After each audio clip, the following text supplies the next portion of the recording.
Assalaamu calaykum soo dhawaada saaxiibada kanaalka. Sidoo kale waxaan soo dhaweynayaa saaxiibada cusub ee kanaalka iyo asxaabtii gacanta ka geysatay inay ku soo biraan. Waxaad qayb ka tihiin koridda kanaalka iyo heerka uu maanta marayo.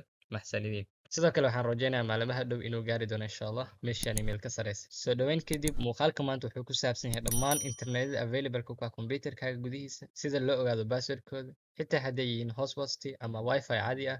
Si aad u ogaatid marka ugu horeysa waxaad booqanaysaa browserka adiga aad isticmaashid. kadib search box waxaad qoraysaa nersoft.net kadib waxaad dhahaysaa enter.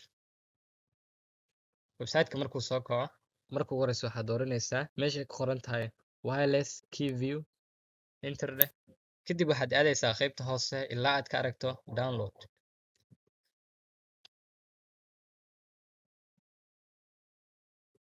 hadda waxaad u jeedaa laba option download wireless key view 32 bit qaybta hoosena download wireless key view 64 bit. si aad u ogaatid kombiyuutarkaaga midku u yahay waxaad aadaysaa file explorer ama desktopka. hadda waxaan joognaa file explorerka kadib waxaan right click dhahnaa this pc kadib waxaad dooranaynaa properties. hadda waxaad u jeedaa 64 bit inuu yahay keyga waxaa laga yaabaa kaaga 64 bit inuu yahay ama 32 bit inuu yahay.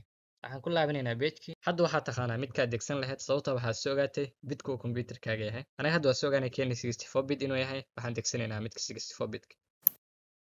si aysan kaaga khasmin waxyaabaha hore aad soo degsatay waxaad samaysan kartaa file cusub adigoo taabanaya control shift n kadib waxaad u baxsinaysaa magaca doontid. hadda u bixino wifi password enter kadibna xalina okay.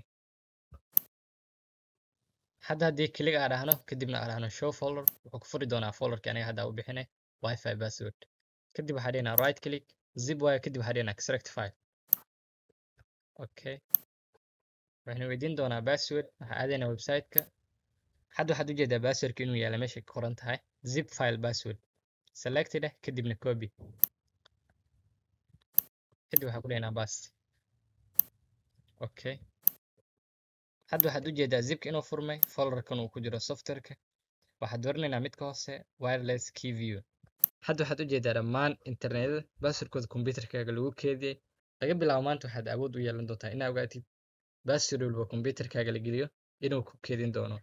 sidoo kale waxaan tijaabinaynaa waddo labaad oo lagu ogaan karo xitaa adoon software isticmaalin. waxaan dhahaynaa cmd kadib waxaan dhahaynaa run as administrator ama right click kadibna run as administrator. kadib waxaan qoraynaa netish wlan show profile enter. haddii aan dhahna waxaad arki doontaa dhammaan internet hore looga isticmaalay kombiyuutarkaaga. kaliya waxaad qortaa netish wlan show profile. si aan ogaano mid ka mid ah internetyada magacyadooda kor laga soo sheegay waxaan dhahaynaa mar kale netish wlan show profile name equal internetka magaciisa qoraynaa. waxaan isku daynaynaa hadda inaan ogaano midka ay qoran tahay aj ama la dhahno kadibna key equal clear waxaan dhahaynaa enter. key contactga waxaa ka arki doontaa passwordka wifi-gaas ama passwordka hadduu ah hotspot ama hadduu ahaa internet labadaba.